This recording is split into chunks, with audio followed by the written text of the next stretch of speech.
Hello everyone, it's November the 7th and this recording is particularly about the situation in the United States, and the title I give it is Midterms, Don't Hold Your Breath.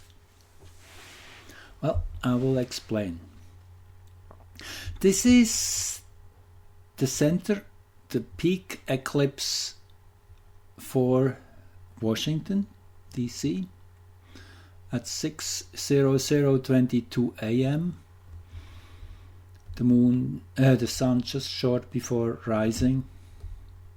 The moon here, together with Uranus and Earth. The moon in Earth's shadow, and Uranus in the moon's shadow. More on that in my previous recording. It's really a 1 in 200 and whatever year event that there will be a simultaneous total lunar eclipse and Uranus disappearing behind the moon during that time. So really it highlights Uranus, and by the way, Mercury will be opposing Uranus and the moon both naturally, and will also have its conjunction with the sun, its superior conjunction, just a day later on November the 9th, the superior conjunction, which is the high point of a 4-month Mercury cycle. So this is a loaded couple days we are having ahead of ourselves. And again, this is just now the chart for the capital of the United States. So yes, it's just to give it away, it probably won't be what we would expect, what we would hope to happen tomorrow. There's probably quite a bit of interference going on, which is allowed to happen because it will unite people across the party lines in the end when everything comes out. So we have to allow for that. It is just the way it is. It's just the way the whole script has been written by whatever existence itself, I would say. It is that event we are building up towards, of which will bring everyone onto the same timeline, onto the same frequency. It is that idea of coherence. That is what the only difference between a flashlight and a laser beam is. Coherence means all the light waves in a regular beam of light, flashlight type, are chaotic in their alignment with one another, and then what the laser is doing, it takes all these individual light waves and brings them all in coherence, right? That's the word, into the same rhythm. And that creates the power. So that is what we are working towards, to get as many people as possible into this coherence, which then will generate the breakthrough. Now, let's first have a quick peek here at Nessus, the lunar node, and the natal sun of the United States at 13 degrees 19 make a perfect trine. Nessus is the pathological energy we are dealing with. The south node is what is lingering from the past, what is to be transformed. And naturally the sun is the most important point in a chart. Here you have it. This is the chart we are using, which dates back to 4th of July 1776. It is the chart which has been rectified by nonetheless Dane Rudyard, who was probably the most influential and important astrologer of the 20th century. With the 13 degree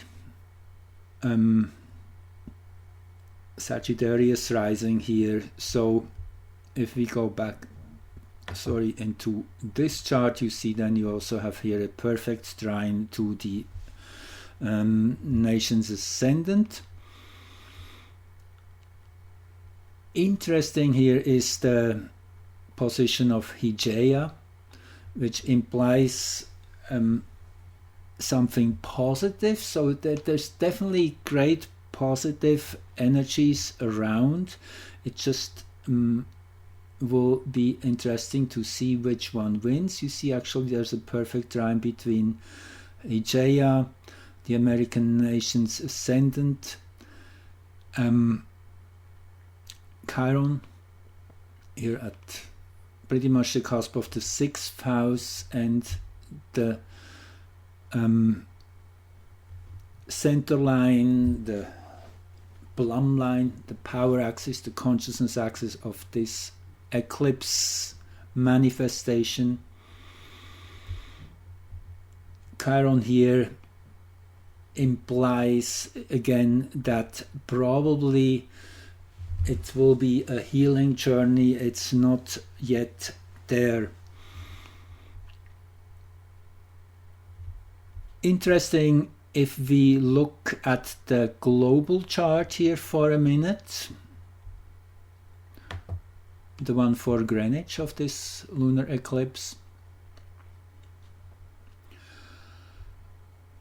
We have Radamanthus here in the exact mid-heaven position.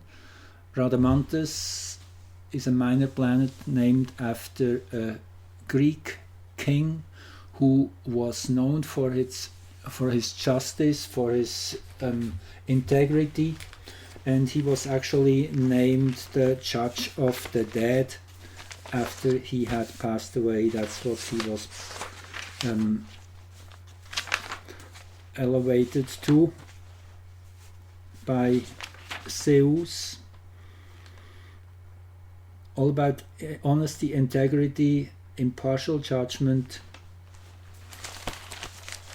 So this is the global chart, and in my other recording, if you haven't listened to that yet, I suggest it. It gives you a bit of a more complete picture of this eclipse. This recording is particularly focused on how it will manifest in the United States. So anyway, just to quickly share that here too, this is the base chart of this 1600 year spell of many solar and lunar eclipses, which all belong to that same Saros series 136. The base chart here, if we do the midpoint between that event of tomorrow morning, which probably is already past when you listen to that, as it's just hours before it occurs when I'm recording this. So anyway, the midpoint between this chart here and the base chart is this one here. Time-space midpoint between 1360 and 2022 falls into 1691, 30th of August. And interesting here is that 7th house cusp of this chart, where these two moments in time meet, is the ascendant for the Washington mid-eclipse chart, found it pretty amazing. It pretty much says that this is where the action will happen. Focus on that location and you will get the essence of what this is all about. And I guess that's pretty obvious. That is where everyone is looking at. So let's here see what charts I have lined up here for you. And it's actually, I thought just today, it's kind of good that there's only that many charts here, that many spots available here in the Solar Fire program. Otherwise my recordings would even be longer, so I guess that's a good thing. I'm stretching it anyway. Yes, anyway. So this is the Uranus occultation then for Washington, which has its center point 7:41 a.m. That's an hour and 40 minutes or so after the midpoint of the eclipse. And the interesting thing here I found is the fourth house cusps in the 10th degree of Pisces, here closely aligned with Astrea and Juno, which is the present process of reassessing teamwork, clearing out issues and problems which are standing in the way of coming together, closing shoulders, working together. Astrea always shows up when there is something to be resolved, to be cleaned, to be improved upon. It's an energy which is deeply compassionate and wanting to help, wanting to assist Juno in finding this common ground. This is really the theme of our present time, is overcoming divisions. This will bring us, as I said earlier just a moment ago, into this coherence which is so important.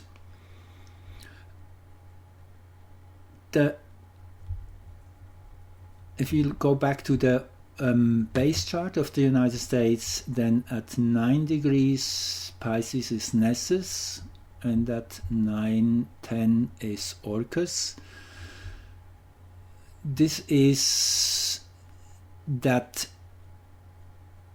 dark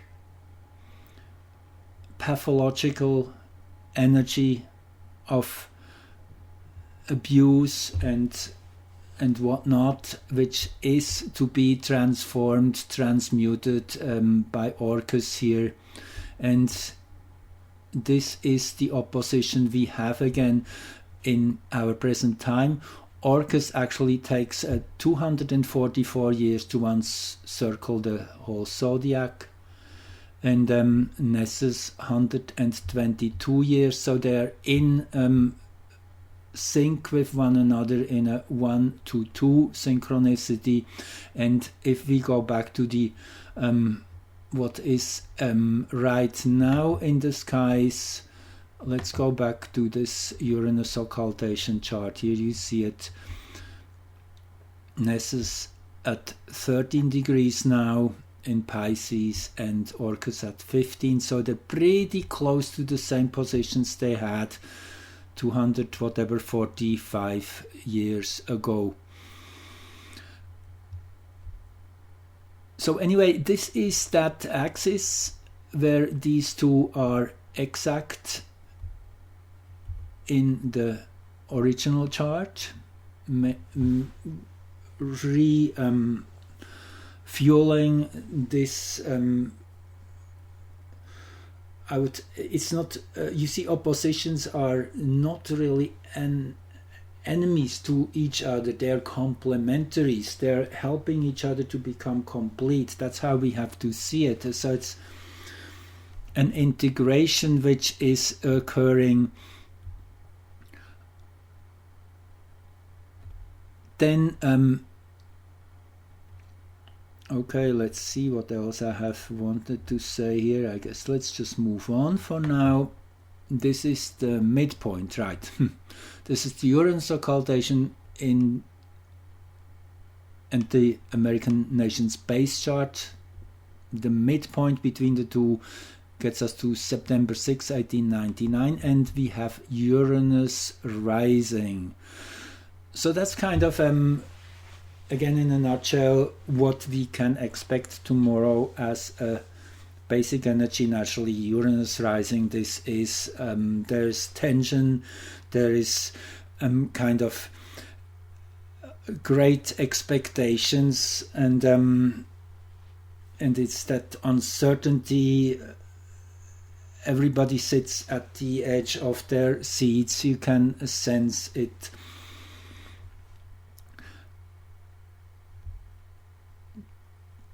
It is interesting that the midpoint here brings the black moon of the United States pretty much to the center of the sky.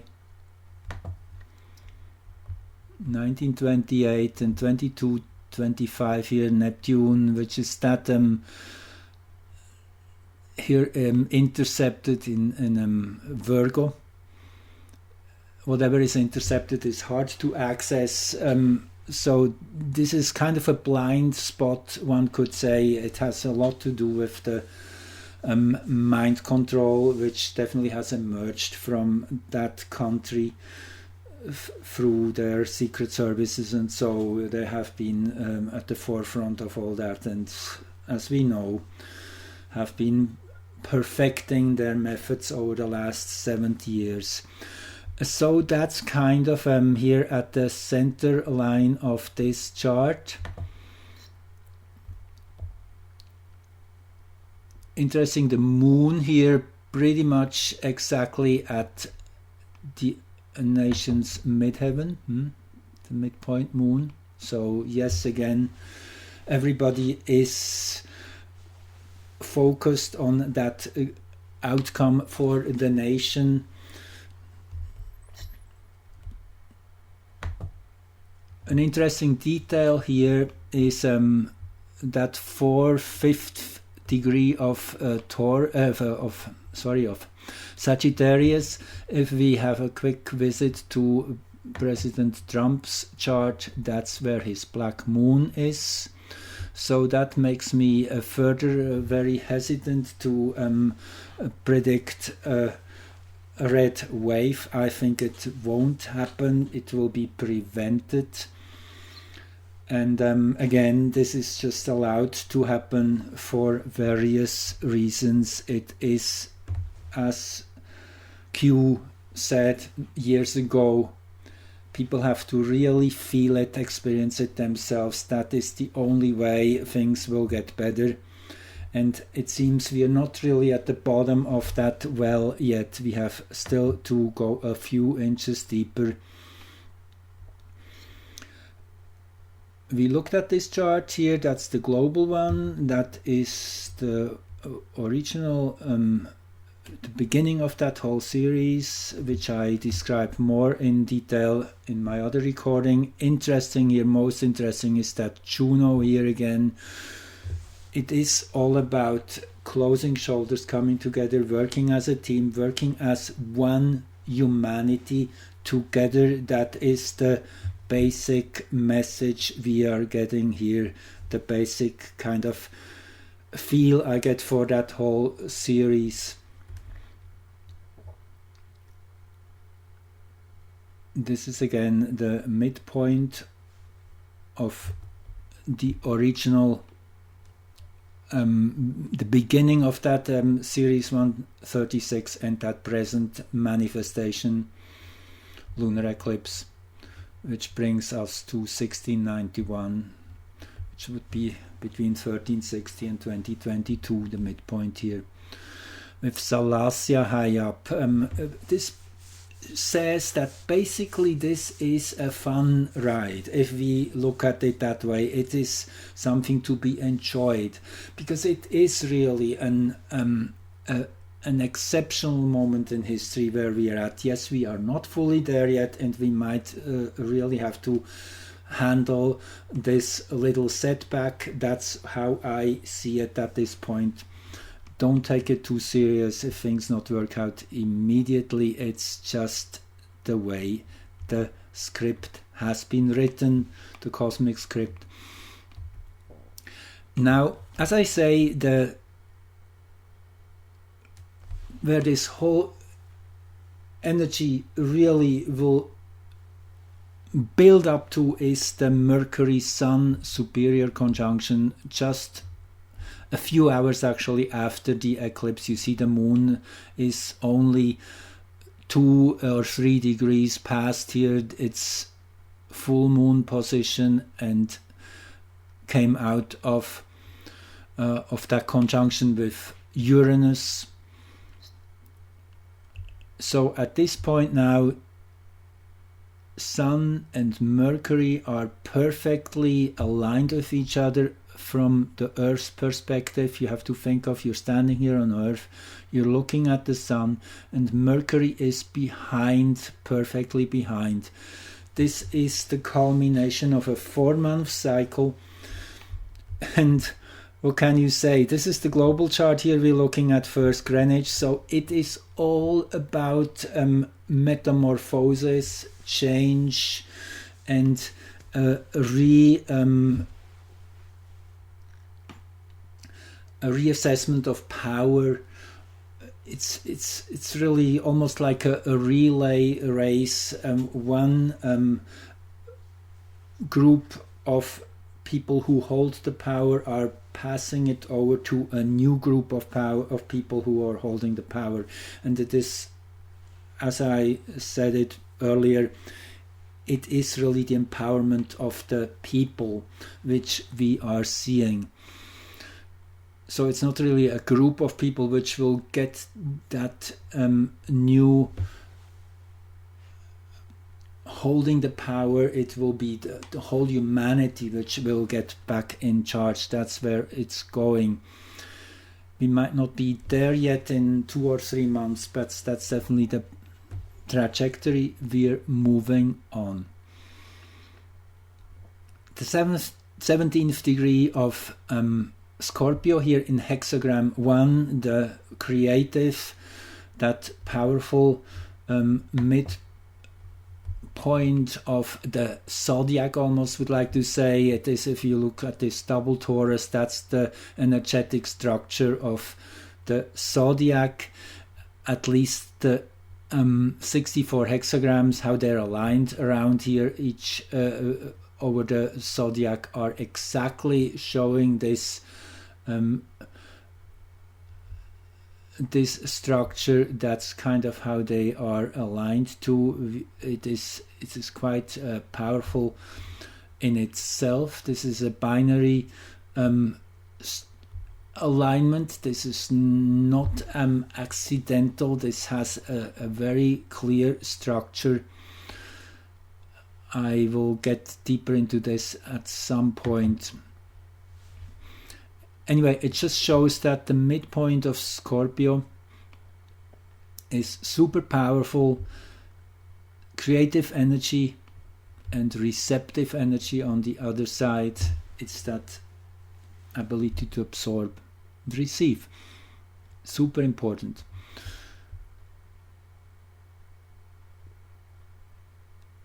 Then this is the same chart for the American nation's capital, Mercury-Sun superior conjunction.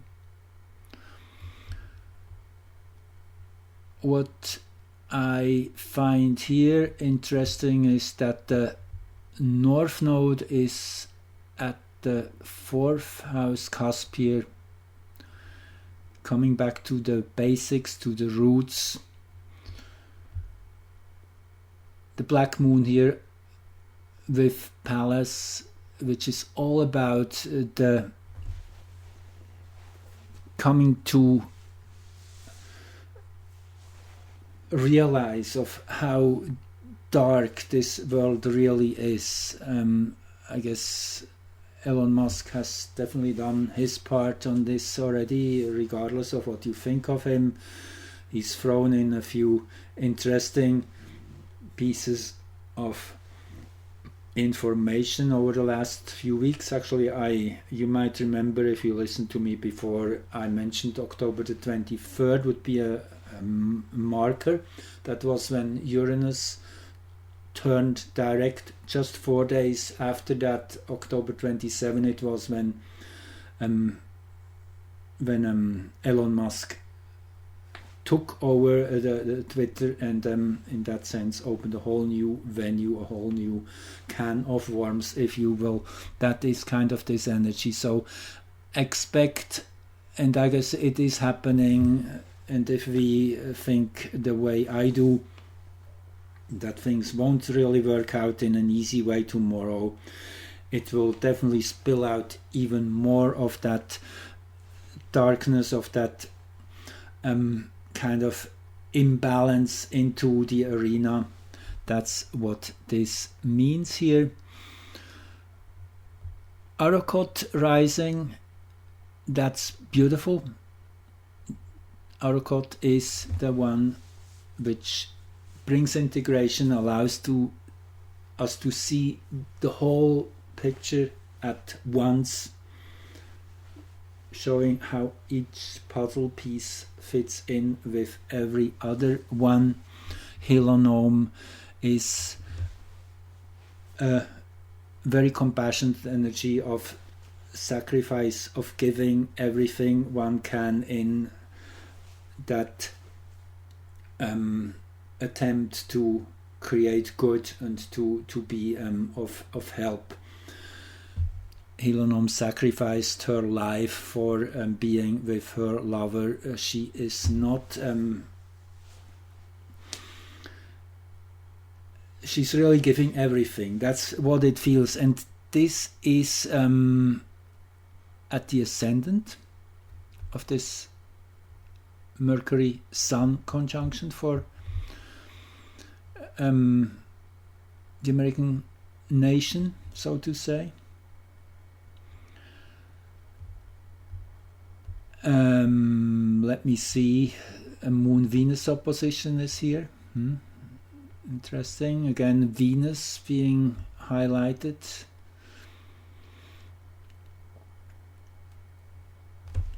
Of finding the same likings and being emotionally connected with one another. Very important. This now is the midpoint of that Mercury superior conjunction with the American nation's base chart.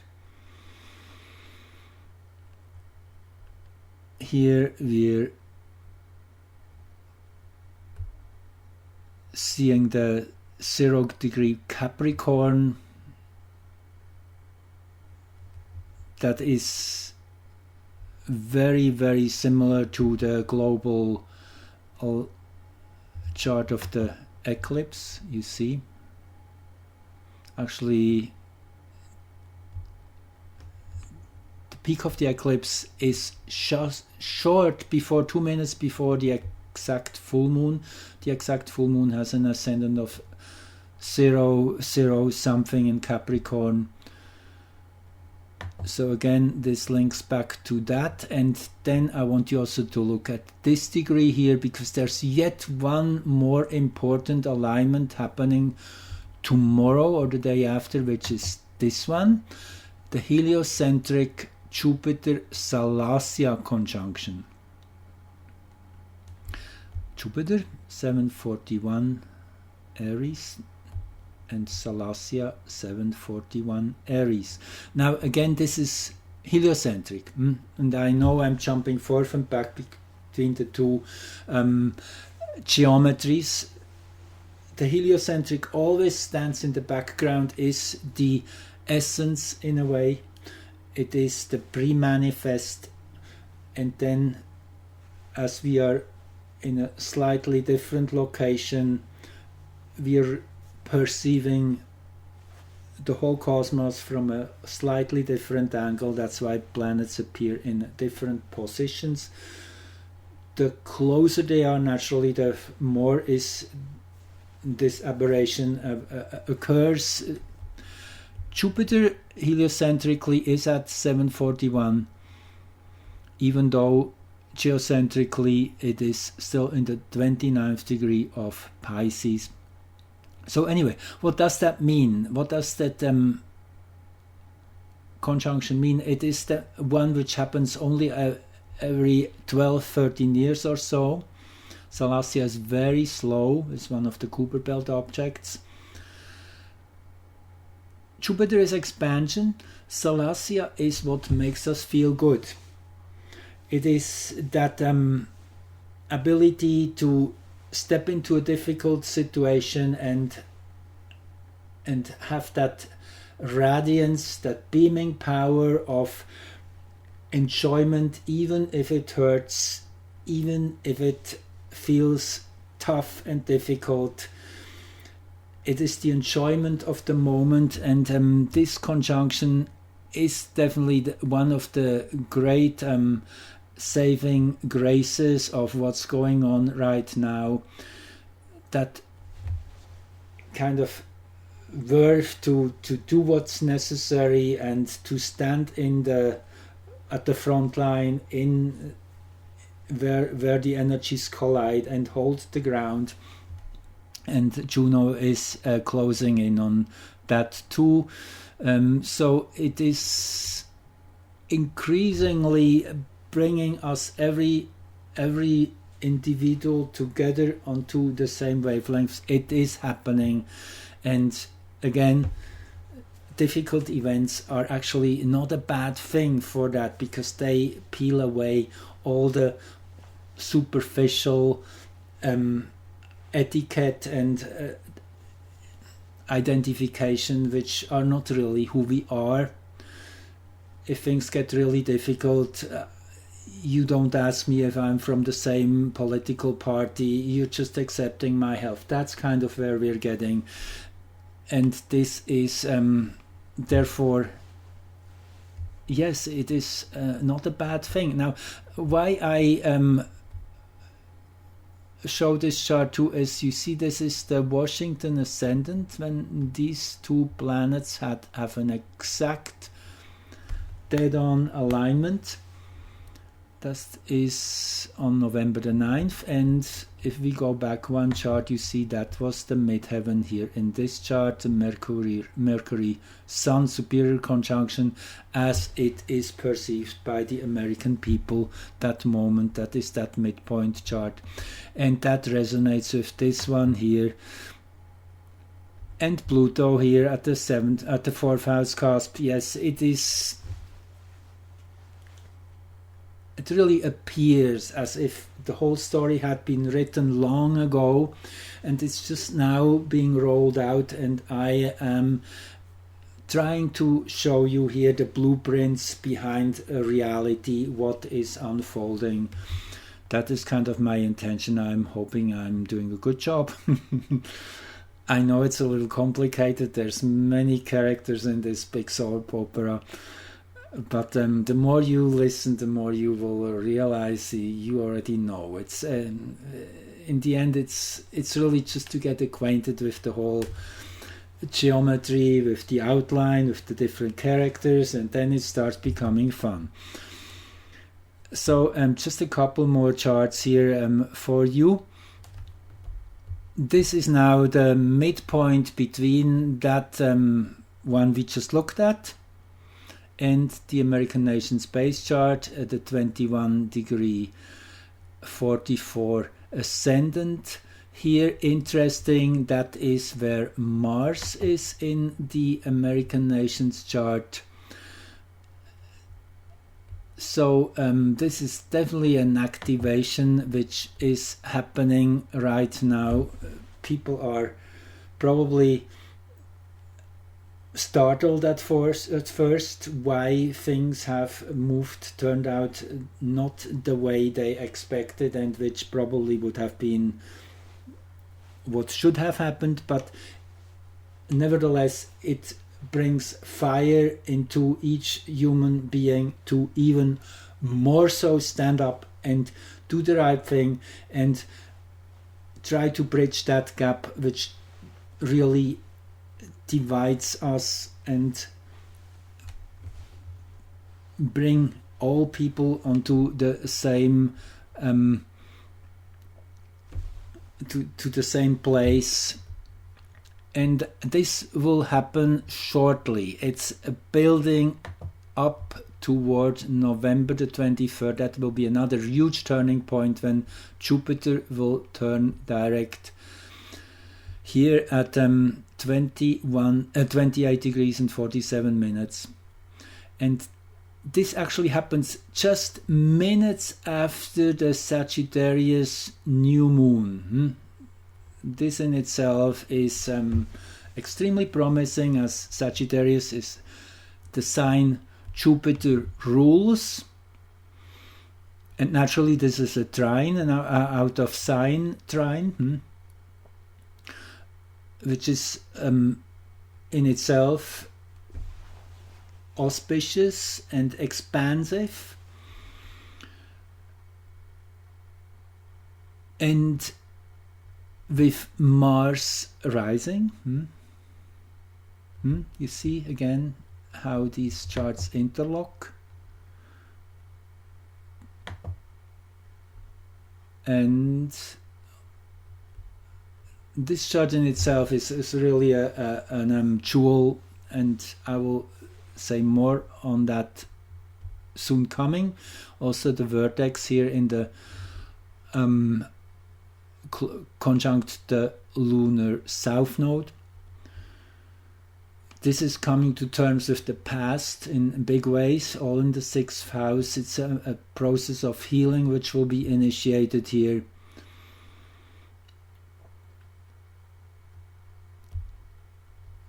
The last chart I have here for you is then the midpoint between Jupiter's directional change of November 23rd and again the base chart of the nation. And I mean, you can't make these things up. Look at Juno, 1745, dead on exact here at the 4th house cusp. Again, speaks for Dane Rudyard's rectification of the American nations chart. It sure holds strongly, always produces amazing results. Juno conjunct Saturn here, it is a solidification of relationships and of really bonding together in service of a great idea, Sagittarius, freedom, sovereignty, and Pluto here at the other end. I mean, this is in a bigger way seen, that opposition of Pluto and Saturn here in the midpoint chart, which moves half the speed naturally. This has been going on for the last 2-3 years, that Saturn Pluto, that big war, and this is just now coming out of its last opposition with Pluto here, actually already passed. You see 1642, 1731. Saturn will now move ahead and not come back to that same place anymore. So we're really coming to the end of this war, slowly.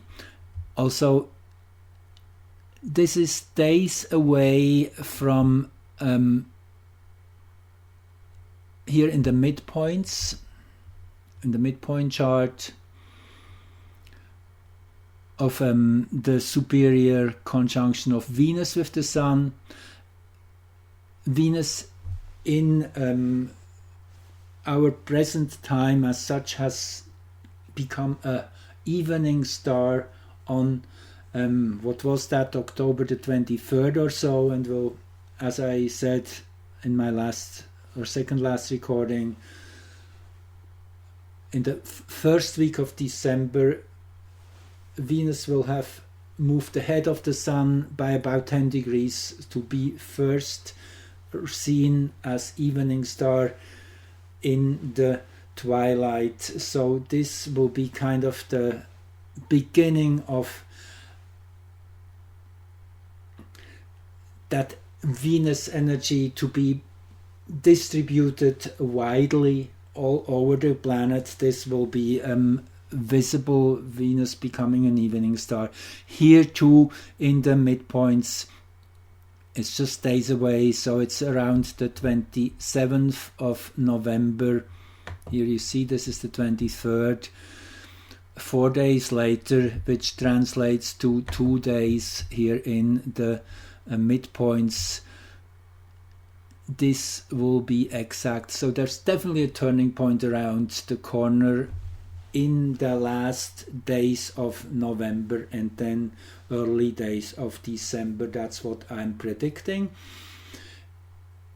The fight won't be over. No, it will get more intense. Naturally, it is just the way it is. The more we push this beast into a corner, the wilder it lashes out and tries everything it still can to turn it around. But it's just a few more weeks, a few more months. Again, thanks for joining and listening. Hope you enjoyed what I shared with you. And this, by the way, is the secondary progressions as I have pulled them up. I should quickly show you. This is okay. Here we go. This is the American Nations chart, secondary progressed to the election, not election, or is it midterms election? I guess it is, yeah. Anyway, there's a couple things here interesting. Uranus here in the midheaven. This will be exact somewhere 20 weeks ahead of us. It's about 1 minute of arc per week. So yeah, in the early 2023, this is when we will see a turnaround. I'm predicting by the end of February, early March. The battle lines will be very clearly in the people's favor. We will have outmaneuvered all those ruling powers who try to put these planets into a prison. We are winning. Interesting also that part of fortune closing in on the Mercury opposition, showing that more and more it's becoming clear what has been happening. There's a big understanding on its way. The moon void, of course, right now. See, if we progress this a little bit, let me just play with it for a second here, give you a little bit of a show here. So if we speed that up, you see then by will that be? Yeah, by early December. Early December is it when the moon enters Pisces here by secondary progressions.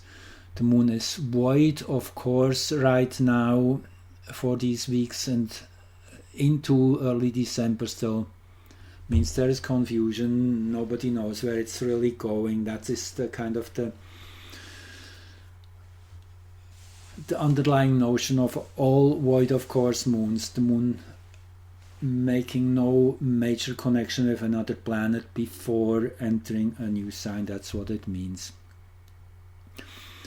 And I guess that's the phase we are still in till that turnaround, end of November, early December. I'm strongly hoping I'm right here on that, naturally. And yeah, there's maybe the last thing I want to show you is okay, where is it here? Aries, 10 degrees and 4 minutes here by progression.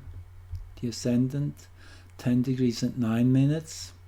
And Elatus, 10 degrees and 2 minutes, a perfect trine.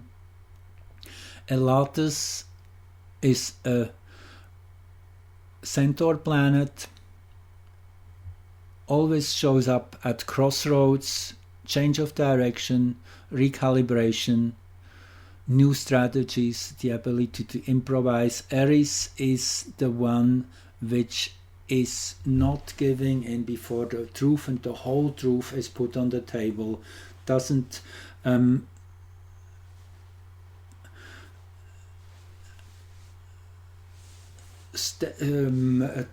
doesn't try to avoid or confrontation. Actually, Aries is pretty confrontational in service of truth, and the standing at the crossroads, recalibration here. This is happening as we speak in the United States. This is a big theme.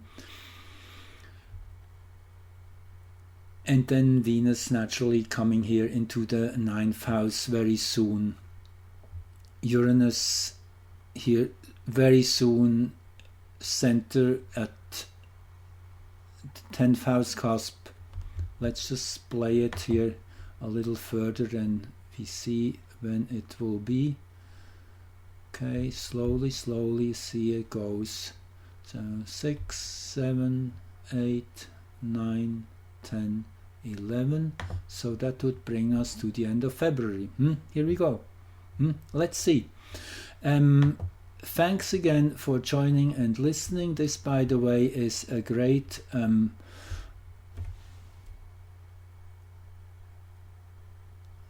post by Charles Eisenstein. And if you're interested, you can join me on Celestial Rhythms on Telegram. I also have a channel on a group on Facebook if you're still there, Celestial Rhythms. And thank you to all of you who have supported me on Patreon, all you wonderful people who help me to put more energy into my astrological research. Anyway, I'll leave it at that and say good night and enjoy the ride. It's worth it. Thank you.